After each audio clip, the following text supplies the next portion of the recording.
The desert, one of the most harshest environments Gondwa has to offer its inhabitants, these unforgiving lands leave no room for error, and only the strong will survive here.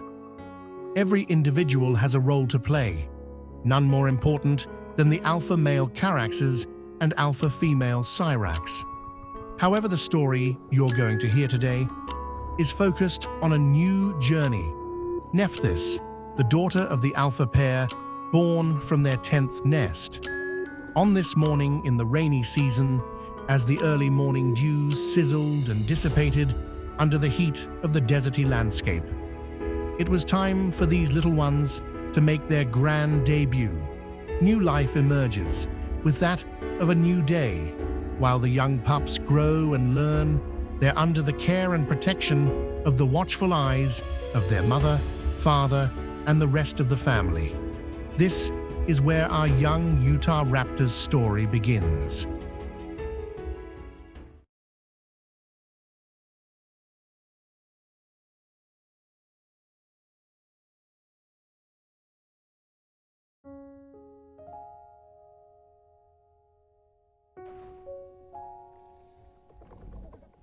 Hey there, world. I'm Nephthys. I'm one of the little pups you see running around the den. You can't really tell me apart from my siblings yet. That's because I haven't grown into my feathers. Mother says it will be soon. But I can't wait to be as pretty as everyone else. When Mother finally let us leave the nest, I was excited. My orange eyes casted around the den as I took everything in the sense. New faces, and a bigger area for us to stretch our legs, run around, play, and gain the strength we would need to survive. We weren't allowed out of the den yet, but that was okay with me. I was far too preoccupied with my surroundings and new faces, taking everything in. Being the curious pup I was, I even took the liberty of nipping my father's tail. The sound he made scared me so much. "I'm sorry, Father. I never meant to hurt you. I thought your tail was a toy." My father comforted me and reassured me he was okay. Syra, one of my older sisters, had brought Mother food. I want to do that one day too.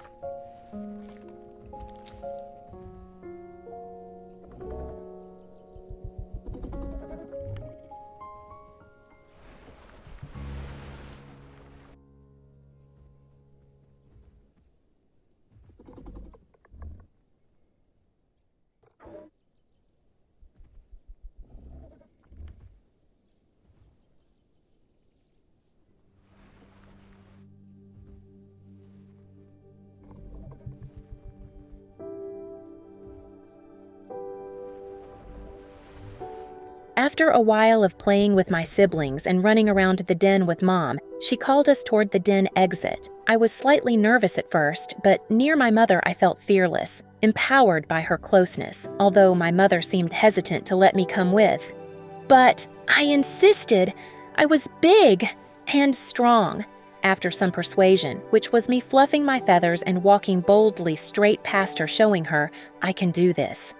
I left little choice in the matter. My young curiosity knew no bounds, and the smell of fresh air called to me. The sound of fireflies and the ambiance of the night was like a beacon to my untrained senses. I was alert, attentive to everything around me, paying crucial attention to my surroundings. The most important thing I learned in the den was paying attention to my parents' and family's communication. These next few months will be a crucial milestone as I learn the skills I need to play my part in my mother and father's colony.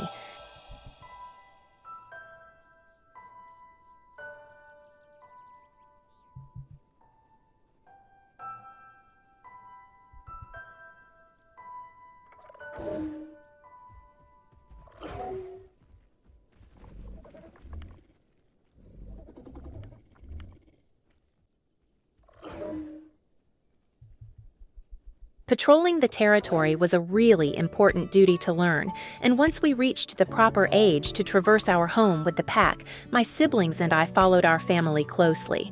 My sister had come back with some strange-looking thing. It smelled good, though I wanted it so much.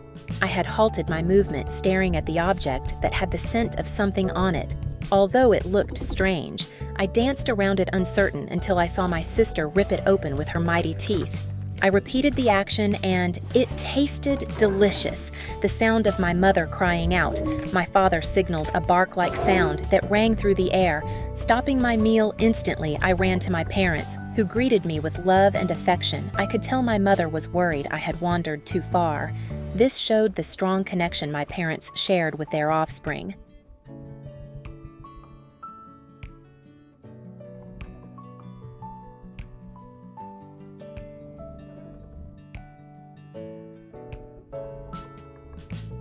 Once we had arrived to a pond that resided in our territory, we took a moment to drink, relax, and socialize with one another.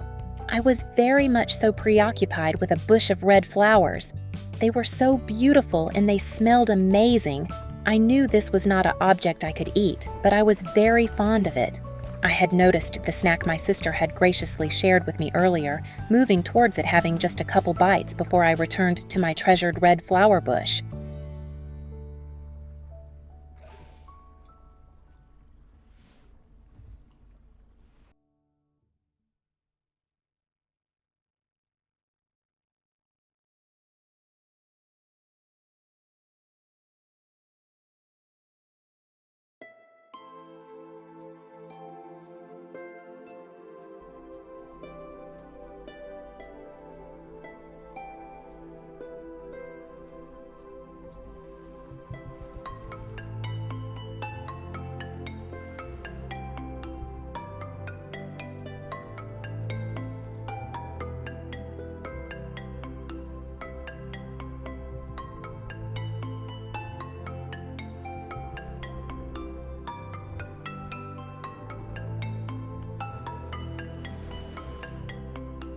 Finally, my feathers were coming in, and they were so beautiful, dark shades of red and white, a mixture of my father and mother's colors. I was very pleased with my plumage.